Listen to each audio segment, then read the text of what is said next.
नमस्कार, न्यूज 18 राजस्थान में आपका स्वागत है। मैं हूं आपके साथ प्रियंका राय और आप देख रहे हैं महारो राजस्थान। बुलेटिन में बात करेंगे बजट सत्र में सीएम गहलोत के जवाब की, जहां सीएम ने विपक्ष को करारा जवाब देते हुए विधानसभा में प्रदेश को सौगातें दी। फिर बात होगी गुलाब चंद कटारिया की, जिन्होंने बजट को लेकर गहलोत सरकार पर जमकर निशाना साधा। फिर बात डोटासरा की, जिन्होंने आरएसएस के बहाने एक बार फिर बीजेपी को निशाना बनाया। साथ ही दिखाएंगे आपको राज्य का शक्ति प्रदर्शन।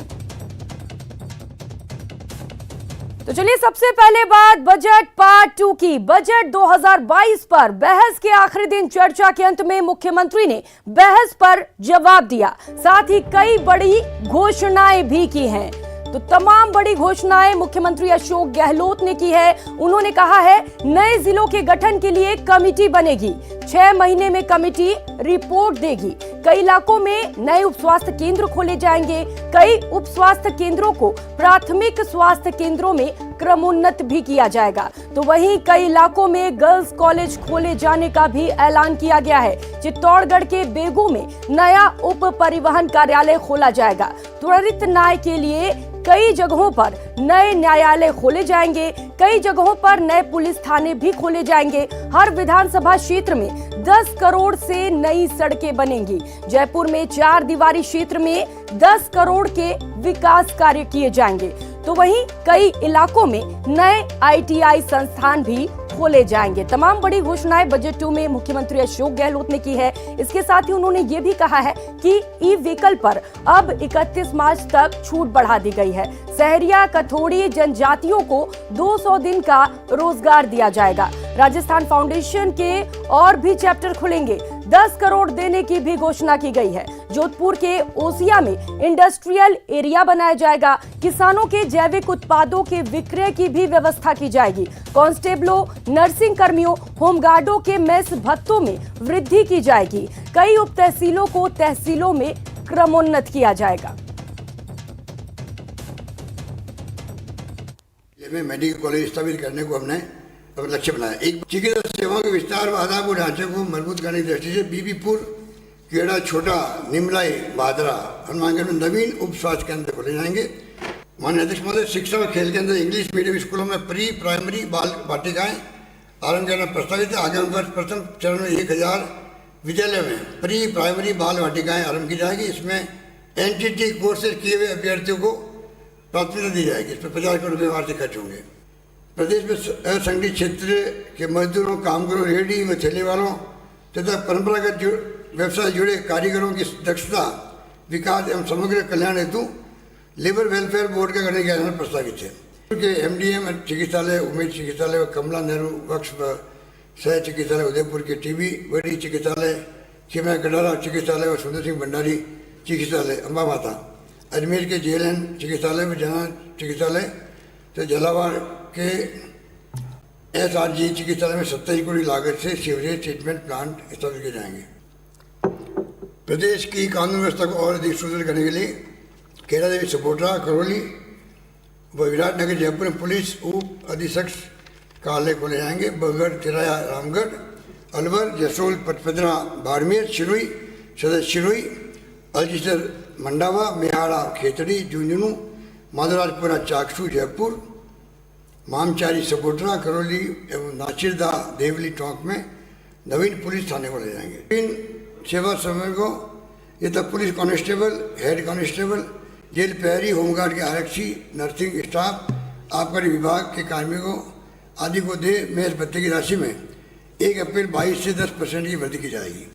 प्रदेश में किसान की मांग के अनुसार पर्याप्त मात्रा में उर्वरक उपलब्ध कराने के उद्देश्य से आगामी वर्ष में 2 लाख मेडिकल। और इसी खबर पर ज्यादा जानकारी के साथ जयपुर से हमारे सहयोगी दिनेश शर्मा जुड़ चुके हैं। दिनेश, बजट 2 में एक बार फिर से मुख्यमंत्री ने तमाम बड़े ऐलान किए हैं, लेकिन अगर राजस्व पर नजर डालें तो क्या लगता है ये सिर्फ घोषणाएं ही रह जाएंगी या जमीनी स्तर पर भी कुछ दिखेगा? क्या कहते हैं इस घोषणाओं को लेकर आप?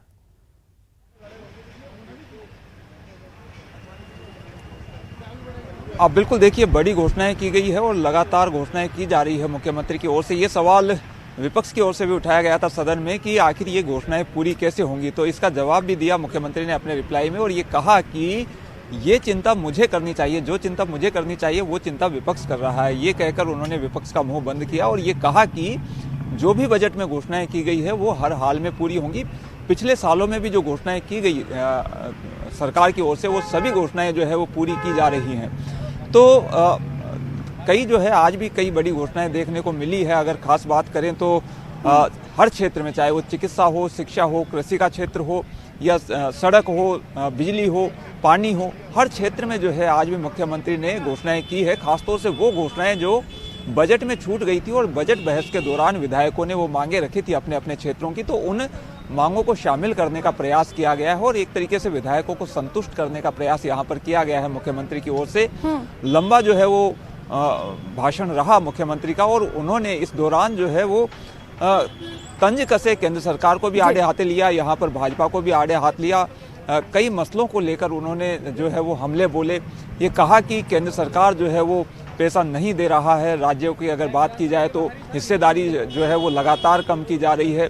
इसके साथ ही ये उम्मीद की जा रही थी कि किसानों की कर्जा माफी जैसी कोई बड़ी घोषणा जो है वो मुख्यमंत्री अपने बजट रिप्लाई में कर सकते हैं, लेकिन रिप्लाई देते हुए मुख्यमंत्री ने ये बात कही कि प्रदेश में 22 लाख लोगों की कर्जा माफी हुई है और विपक्ष जो हमले बोलता है वो एक तरीके से गलत है, क्योंकि 14,000 करोड़ की कर्ज माफी की गई है किसानों की और उसमें से 6,000 करोड़ रुपया पिछली भाजपा सरकार का है।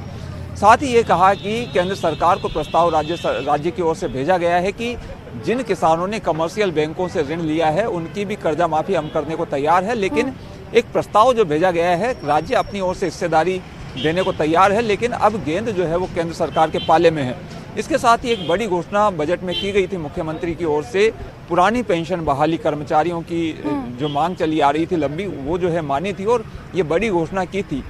तो उससे लेकर भी मुख्यमंत्री ने, क्योंकि विपक्ष की ओर से सवाल उठाए गए थे कि जब पैसा नहीं है तो आखिर, क्योंकि ये जो घोषणा है ये एक लंबे समय बाद पूरी होनी है। जी बिल्कुल दिनेश, देखिए इसी को लेकर मेरा सवाल था कि घोषणाएं तो काफी सारी की गई हैं, बड़ी बड़ी की गई हैं, लेकिन पहले से ही प्रदेश सरकार कर्जे में है, ऋण में है, तो क्या ये माना जाए कि इन घोषणाओं को अगर पूरा करने में सरकार लगती है तो और भी ज्यादा कर्जे में डूब सकती है?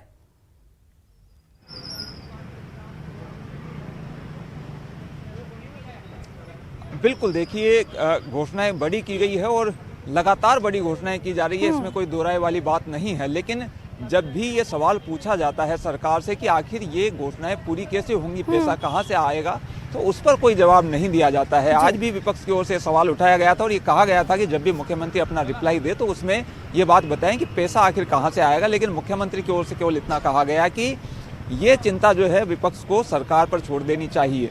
लेकिन जहां तक कर्जे की बात है तो कर्जा लिया जा रहा है। विपक्ष ने भी आज कर्जे की बात उठाई थी कि एक तरीके से कर्ज लेकर घी पीने वाली जैसी बात है ये, तो मुख्यमंत्री ने कहा था कि बिल्कुल दिनेश, घोषणाएं तो काफी सारी की जा रही है, लेकिन सवाल तो उठेंगे कि आखिर इन्हें पूरा कैसे किया जाएगा। बहुत शुक्रिया आपका दिनेश तमाम जानकारियों के लिए। तो सीएम ने अपने बजट के प्रावधानों के तहत प्रदेश के विकास का अपना दावा दोहराया। बजट को समुद्र मंथन से निकाला अमृत बताया। सीएम ने कर्ज माफी से लेकर सरकार नियुक्ति तक के बारे में अपनी सरकार के कामकाज को सदन के पटल पर रखा, तो विपक्ष को प्रदेश की जनता को गुमराह न करने की भी नसीहत दी। वहीं सीएम ने ईआरसीपी और जल जीवन मिशन जैसी योजनाओं पर विपक्ष का साथ मांगा, तो नेता प्रतिपक्ष गुलाब चंद कटारिया और बीजेपी के प्रदेश अध्यक्ष सतीश पूनिया पर भी तंज कसे।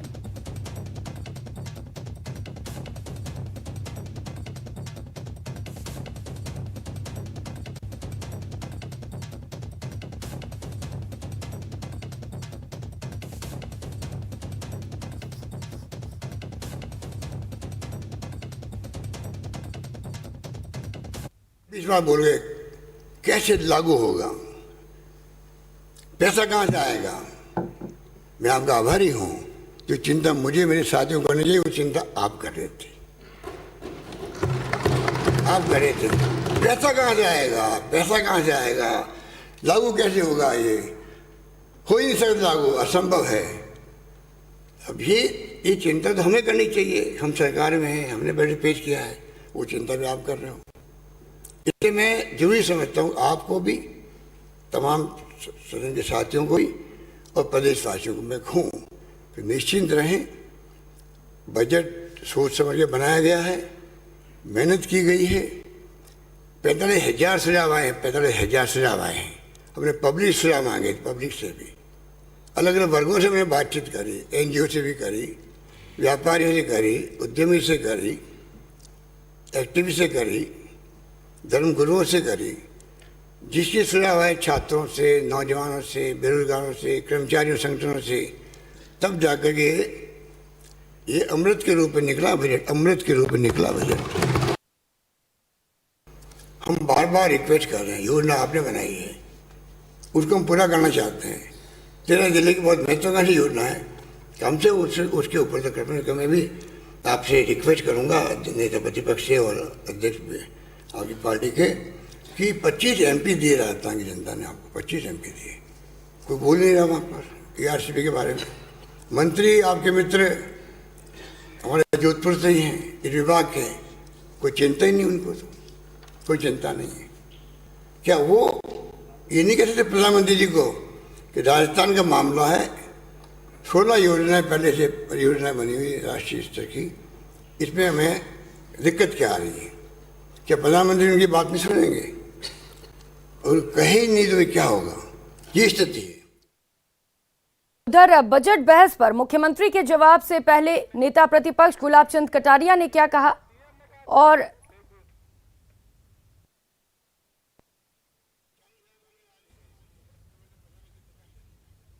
13 जिले में सिंचाई 2 लाख हेक्टेयर में है, बड़ी योजना है। प्लीज प्लीज प्लीज, कहाँ देख रहे हो नेता प्रतिपक्ष? उधर मध्य को भेज तो भी देखो कि कृपया करके आप इसके लिए लीड लो। ARCP को राष्ट्रीय परियोजना घोषित करवाने के लिए आप लीड लो तो हमारा काम हो जाएगा।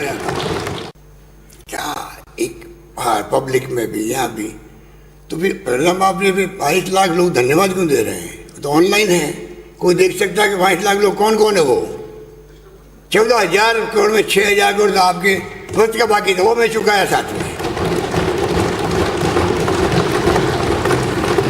ये तो आंकड़े हैं, लिमिट रखी नहीं हमने। 9-9 लाख तक चुके। टॉप का कोई आदमी है, उसके 9 लाख रुपये माफ हुए हैं। अब 2 लाख की लिमिट हमने रखी। आपने पहले 50,000 किया, फिर 2 लाख तक आ रहे थे, सरकार चली गई आपकी, हमने उसको निभाया है। बार बार बोलते रहते हो लोन माफ नहीं किया, 1, 2, 3, 4। अरे राहुल गांधी ने कहा है तो उसी 3 दिन के अंदर में लोन माफ हुए राजस्थान के अंदर में कहना चाहता हूँ। भर्ती की बात आपने कर दी, हमने कहा 1 लाख भर्ती हो चुकी है, बाकी प्रोसेस के अंदर 1 लाख ब्रेकअप में दे चुका हूँ पिछली बार हाउस के अंदर, आप नहीं थे उस दिन हाउस के अंदर, ये तो मैं करना चाहता हूँ। और ये हमने कहा है ये पहली बार होगा राजस्थान के अंदर 3 लाख भर्ती होगी, 3 लाख भर्ती होगी।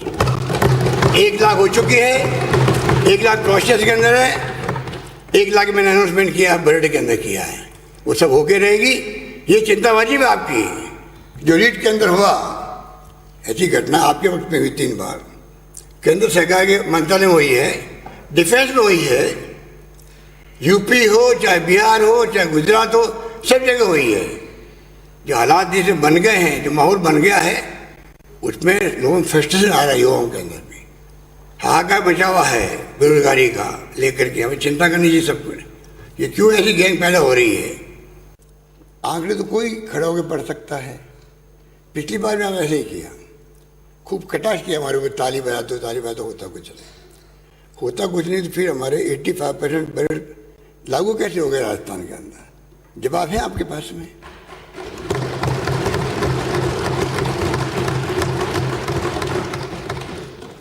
हमारा मैनिफेस्टो था 70% हमने उसको पूरा कर दिया। और आपको जान के खुशी होगी कि अभी जब है लगभग 500 घोषणाएं हुई होगी, उसमें 60 घोषणाएं जो इम्पोर्टेंट है उसमें स्वीकृतियाँ जारी करने की प्रक्रिया पूरी हो चुकी है। ये मैंने बताया।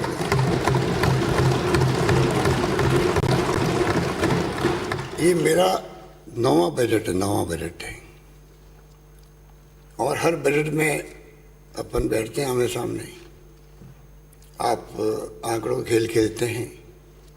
5 साल पहले हुआ वो आंकड़े भी ले आते हो। ये डिबेट है। जो बजट पेश किया गया उसमें क्या कमी है, क्या खामी है, क्या आप सुझाव देना चाहते हैं, उस पर बात करने की बजाय आप प्रदेशवासियों को गुमराह मैं नहीं कर रहा हूँ, आप कर रहे हैं, ये मैं कहना चाहता हूँ आपको। अध्यक्ष महोदय, ये हमारे नेता प्रतिपक्ष शायद पब्लिक अकाउंट कमेटी चेयरमैन भी है। इस बार हिम्मत दिखाई आप लोगों ने, इस बार हिम्मत दिखाई। माननीय सदस्य जो आमेर से आते हैं, काली वधू को ब्यूटी पार्लर ले गए और बाल लेके दिखा दिए, बजट की टैक्स है। ये बड़ी टिप्पणी थी आपकी, क्योंकि कहने के लिए आप में कुछ बचा ही नहीं था, तो हमारे माननीय सदस्य क्या करते, कुछ तो कटाक्ष करते। तो मुझे खुशी है उन्होंने अपनी गलती को माना और माफी मांगी प्रदेशवासियों से। और फिलहाल यहाँ वक्त हो चला एक छोटे से ब्रेक का। ब्रेक के बाद बात बजट पर कटारिया के कटाक्ष की।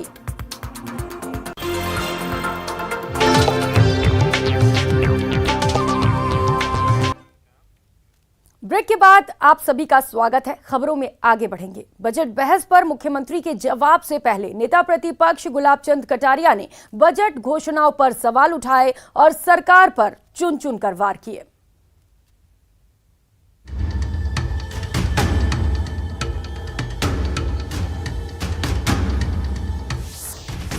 बजट पर कटारिया का कटाक्ष। सदन से सरकार पर 5 बड़े वार। बहुत दुख के साथ कहना पड़ रहा है कि जिस तौर तरीके से हमने अब की बार जो बजट बनाया है, मेरे हिसाब से मैं कोई बहुत अर्थशास्त्री तो नहीं हूँ, लेकिन अगर इन आंकड़ों को देखा जाए, एनालिसिस किया जाए, तो ये धरती पर कोई दुनिया की ताकत नहीं उतार सकती। ये गुलाब चंद कटारिया आज इस सदन में कह रहा है। पढ़ने और सुनने से हर आदमी को अच्छा लगा, मुझे भी अच्छा लगा, लेकिन इसके जब तह में जाते हैं तो इस अच्छाई को ज़मीन पर कैसे लाओगे? वैसे ही लाना होगा जैसे इंदिरा गांधी आई है, नई रोशनी लाएगी, इंदिरा जी आएगी, गरीबी मिटाएगी, 71 का नारा है। अब 50 साल में गरीबी मिट गई देश की, आज तो बहुत देश धनवान हो गया, वैसी दुर्गति इसकी होगी। आपने एक और नारा लगाया, देश की एकता और अखंडता के लिए कांग्रेस को वोट दो। देश को तोड़ा किसने? देश में देशद्रोही पैदा किसने किए? या बम फटकने वाले लोग किसने लाए? कौन लाए? और ऐसा कैसा पिछली बार आपने बजट में कहा, आज भी मैं आपको ईमानदारी से कह रहा हूं, 1 2 3 4 9 10 कर्जे माफ हो गए। 1 लाख से अधिक लोगों की जमीनें कुर्क हो गई, कुर्क। ऐसा क्यों करो जो हमसे संभव नहीं होता है? उतना ही बोलो जितना संभव हो सकता है। आपने कहा था सब संविदा के 3 लाख लोगों को हम सबको पक्का कर देंगे, कर दिया ना? वो नारा तो बाहर था, चलो वहां का हिसाब और कभी करेंगे। कई जगह तो ऐसी स्थिति हो जाएगी जैसे घर में नहीं है दाना और हम बढ़िया बुढ़िया चली होना। कई सारी योजनाओं का मात्र शिलान्यास, समझ लेना, मेरे शब्दों को समझना, केवल और केवल शिलान्यास करके राजस्थान की जनता को धोखा देने के अलावा इस बजट में आप कुछ प्राप्त नहीं कर सकोगे। ये मैं दावे के साथ कह रहा हूं। कोई बहुत ज्यादा राजस्थान में नहीं, 50,000 वोट ही ज्यादा मिला, ज्यादा फैलने की जरूरत नहीं है, ज्यादा फैलने की जरूरत नहीं है। केवल और आपके बीच में, हमारे बीच में जो वोटों का अंतर था वो केवल 50,000 वोटों का था और 52,000 पोलिंग स्टेशन है। लेकिन इसके कारण से जो भी हुआ कोई बात नहीं, आपने जैसा बनाया, सरकार बनाने का जो तौर तरीका बनाया। बजट बहस के दौरान एक बार फिर नाथी का बाड़ा गूंज सुनाई दी। बीजेपी प्रदेशाध्यक्ष और आमेर विधायक सतीश पूनिया ने कहा कि सरकार ने पर्यटन को उद्योग का दर्जा तो दिया, ये तो अच्छी बात है। आमेर किला बड़ा पर्यटन स्थल है और हर दूसरा पर्यटक आमेर आता है। आमेर आने वाला हर पर्यटक पूछता है कि नाथी का बाड़ा कहाँ है, उन्हें विजिट करके आना है।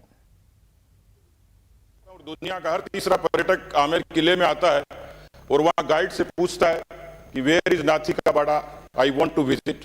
मैं आमेर से आता हूं और दुनिया का हर तीसरा पर्यटक आमेर किले में आता है और वहां गाइड से पूछता है कि वेयर इज नाथी का बाड़ा, आई वांट टू विजिट। और रुक कर लेते हैं अगली खबर का। बजट बहस के दौरान रीट धांधलियों की गूंज सुनाई दी। बीजेपी प्रदेशाध्यक्ष और आमेर विधायक सतीश पूनिया ने कहा कि रीट के नाम पर जमकर धांधली हुई। रीट धांधली की जांच सीबीआई से करानी चाहिए। दो मंत्रियों की भूमिका सवालों के घेरे में है। रीट धांधली की सीबीआई जांच होगी तो कईयों के नकाब उतर जाएंगे। सभापति महोदय, आप तो सिर्फ एक काम कर देंगे तो राजस्थान की जनता और राजस्थान का नौजवान धन्य हो जाएगा। जिस तरीके से ऐतिहासिक तरीके से रीट की धांधली हुई, राजस्थान के 70 लाख नौजवान और उनके 1.25 करोड़ से भी ज्यादा परिवार, उनके पेट पर लात पड़ी है। किसान अपनी जमीन बेचकर कोचिंग के लिए जयपुर बेचता है, दूसरे प्रदेश जिलों में बेचता है। उसने पेट काट कर वो पढ़ाई की और एक के बाद एक पेपर लीक होते चले गए। आप क्यों इनकार करते हैं? आप तो कहते हैं कि ठठेरे की बिल्ली खुड़के से नहीं डरती। सभापति महोदय, फिर सीबीआई से क्यों डरते हो? आओ न मैदान में, करिए घोषणा सीबीआई जांच की। दूध का दूध और पानी का पानी होगा। ये एसओजी की जांच से छोटी मछलियां फंस सकती हैं, बड़े मगरमच्छों का क्या होगा? इसलिए इस बजट में भी मेरा सवाल राजस्थान की सरकार से भी रहेगा, ये निवेदन भी रहेगा कि आप में हिम्मत और गैरत और ईमान हो तो उन लाखों बेरोजगार नौजवानों के परिवार आपको दुआ देंगे। इस सीबीआई की जांच आपने कमलेश प्रजापति में भी दी है, अलवर की निर्भया में भी दी है, विष्णुदत्त बिश्नोई में भी दी है। तो जब किसी बेरोजगार नौजवानों के अरमानों पर पानी फिरता माननीय सभापति महोदय, तो सीबीआई की जांच एक यथेष्ट मार्ग है। आप गांधी के अनुयायी हैं। गांधी जी सच कहते थे और सच को सुनने की, सच को देखने की, सहन करने की हिम्मत है, क्योंकि आप इसलिए बचाना चाहते हैं कि राजस्थान की सरकार के दो मंत्री सीधे सीधे उन पर उंगलियां उठती हैं। और यदि ये निरपेक्ष तरीके से जांच हो जाए तो इनके नकाब भी उतर जाएंगे और राजस्थान में भविष्य में कोई भी दुस्साहस करने की हिम्मत इस तरीके से नहीं करेगा कि उन पेपर पर डाका डालेगा, उन नौजवानों के भविष्य पर सीधे सीधे प्रश्न खड़ा करेगा और उनका भविष्य अंधकार में बनाएगा। धन्यवाद सभापति महोदय। और अब बात पीसीसी चीफ गोविंद सिंह डोटासरा के प्रहार की। दौसा में मौका तो डिजिटल सदस्यता अभियान की बैठक की थी, लेकिन इस मंच से गोविंद सिंह डोटासरा ने आरएसएस और बीजेपी पर जमकर प्रहार किया। डोटासरा ने आरएसएस की तुलना पीवना साहब से की, साथ ही बीजेपी पर भी जमकर वार किए। डोटासरा ने कहा कि बीजेपी में सब कुछ आरएसएस के इशारे पर ही होता है और प्रदेश बीजेपी में जबरदस्त गुटबाजी है। काला ही नहीं है, पीवना साफ भी है। ये पता ही नहीं चलने देता है रात को कब ये पी लेता है, सांस पी लेता है और आदमी की मौत कर देता है। ये इस तरीके के लोग हैं। ये कभी भी चुनाव नहीं लड़ते हैं। चुनाव दूसरा लड़ता है, शासन आरएसएस करता है। उधर जयपुर में आज वसुंधरा राजे के आवास पर बड़ी संख्या में बीजेपी महिला मोर्चा के नेता और कार्यकर्ता उनसे मिलने पहुंची और उनसे कुशल क्षेम जाना। दरअसल ये पहुंची महिला नेता वसुंधरा राजे का हालचाल पूछने आई थी, क्योंकि राजे की कार का जयपुर में एक्सीडेंट हो गया था। बुधवार को यह हादसा तब हुआ जब विद्याधर नगर में संत गोविंद देवगिरी महाराज के दर्शन करने जा रही थी। वसुंधरा से मुलाकात करने वालों में महिला आयोग की पूर्व अध्यक्ष सुमन शर्मा, पूर्व महिला मोर्चा जिला अध्यक्ष कविता मालिक, बीजेपी महिला मोर्चा की जिला मंत्री नवरत्न छिपा समेत बड़ी संख्या में महिला नेता और कार्यकर्ता मौजूद थे। कुशल क्षेम पूछने आई महिला के गांव जोशी वाले नारों से माहौल सियासी हो गया। वसुंधरा राजे के लिए मार्च का महीना खास है। 8 मार्च को राजस्थान की पूर्व सीएम वसुंधरा राजे अपना जन्मदिन मनाएंगी। वसुंधरा इस दिन देव दर्शन कार्यक्रम भी करेंगी।